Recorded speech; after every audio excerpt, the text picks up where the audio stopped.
কোরআন কেন জ্ঞান অর্জনকে এত গুরুত্ব দিয়েছে? জ্ঞানই আল্লাহর প্রথম নির্দেশ। মানব সভ্যতার অগ্রগতির মূল চাবিকাঠি হল জ্ঞান। কোরআন শুরু থেকেই মানুষকে জ্ঞান অর্জনের দিকে আহ্বান করেছে।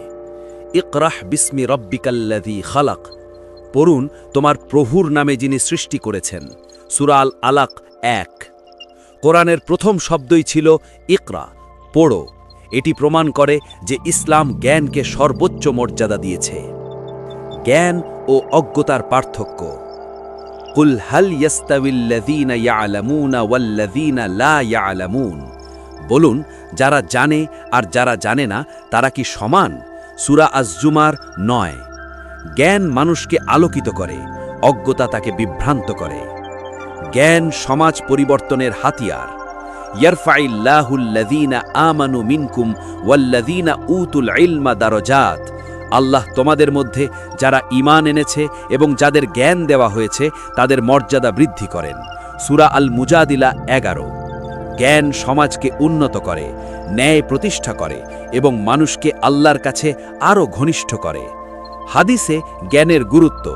রাসূল সাল্লাল্লাহু আলাইহি ওয়াসাল্লাম বলেছেন, জ্ঞান অর্জন করা প্রত্যেক মুসলিমের উপর ফরজ। ইবনে মাজাহ। রাসূল সাল্লাল্লাহু আলাইহি ওয়াসাল্লাম আরও বলেছেন, যে ব্যক্তি জ্ঞান অর্জনের পথ চলে আল্লাহ তার জন্য জান্নাতের পথ সহজ করে দেন। সহিহ মুসলিম। জ্ঞান শুধু দুনিয়ার উন্নতির জন্য নয়, আখিরাতের সফলতার জন্যও অপরিহার্য। কোরআন জ্ঞানকে দিয়েছে আলোর মর্যাদা। জ্ঞান ছাড়া সমাজে পরিবর্তন সম্ভব নয়। আসুন আমরা সবাই জ্ঞান অর্জনের মাধ্যমে নিজেদের, সমাজকে এবং মানবতাকে আলোকিত করি। ওয়ানাজ্জালনা আলাইকাল কিতাবা তিবিয়ানাল লিকুল্লি শাইইন ওয়া হুদান ওয়া রাহমাতান ওয়া বুশরা লিল মুসলিমিন, আমি তোমার প্রতি কিতাব নাজিল করেছি যাতে সব কিছুর ব্যাখ্যা থাকে, হেদায়াত, রহমত ও মুসলিমদের জন্য সুসংবাদ।